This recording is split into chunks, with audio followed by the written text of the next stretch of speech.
BBA, BCA, BCom computer కోర్సులో 100% placement లభించే ఏకైక డిగ్రీ కాలేజ్ కూకట్పల్లిలోని ఐక్రియేట్ డిగ్రీ కాలేజ్. పెళ్లిలో శుభకార్యాలు అనగానే ముందుగా గుర్తొచ్చేది బంగారమే. అంతగా మన సంస్కృతి సంప్రదాయాలతో ముడిపడిపోయింది ఈ లోహం. అంతేకాదు పెట్టుబడికి పెట్టాలనుకునే వారికి పసిడి మంచి సాధనం.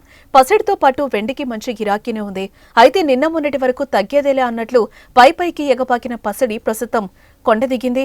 ఆర్థిక సంవత్సరానికి ప్రవేశపెట్టిన సార్వత్రిక బడ్జెట్లో పుత్తడి, వెండిపై కస్టమ్స్ డ్యూటీని తగ్గిస్తూ తీసుకున్న నిర్ణయంతో పరుగులు పెట్టిన పసిడి పడిపోయింది. వీటిపై కస్టమ్స్ డ్యూటీని 15% నుంచి 6% తగ్గించడంతో వీటి ధరలు 3,000కు పైగా దిగాయి.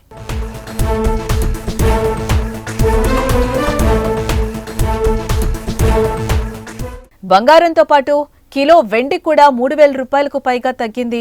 అంతకు ముందు 91,000 ఉన్న బంగారం ప్రస్తుతం 87,000కు చేరుకుంది. ఇటు హైదరాబాద్ బులియన్ మార్కెట్లో 24 క్యారెట్ల 10 గ్రాముల బంగారం ధర ఏకంగా 2,990 రూపాయలు తగ్గి 70,860 రూపాయలకి దిగొచ్చింది. అలాగే 22 క్యారెట్ గోల్డ్ ధర 2,750 రూపాయలు తగ్గి 64,950గా నమోదైంది.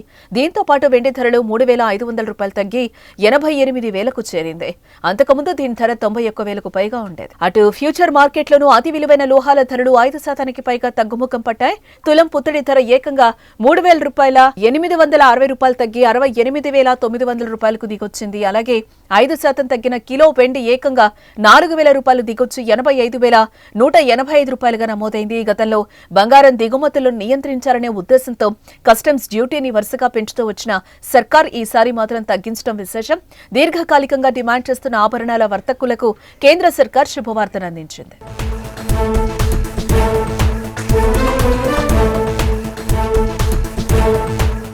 కస్టమ్స్ డ్యూటీ తగ్గిస్తూ కేంద్రం తీసుకున్న నిర్ణయం ఫలితంగా భారత్ నుంచి పుత్తడి ఆభరణాల ఎగుమతులు పెరగనున్నాయి. తక్కువకు ముడి బంగారం కొనుగోలు చేసి దేశీయంగా దానికి అదనపు విలువ జోడించి విక్రయించే అవకాశాలు ఉంటాయని తెలుస్తోంది. ఇక భారీగా తగ్గిన రేట్లతో పాటు వచ్చే శ్రావణ మాసంలో గోల్డ్ షాప్ యజమానులు పెట్టే ఆఫర్లతో పసిడి ప్రియులకు హర్షం వ్యక్తం చేస్తున్నారు.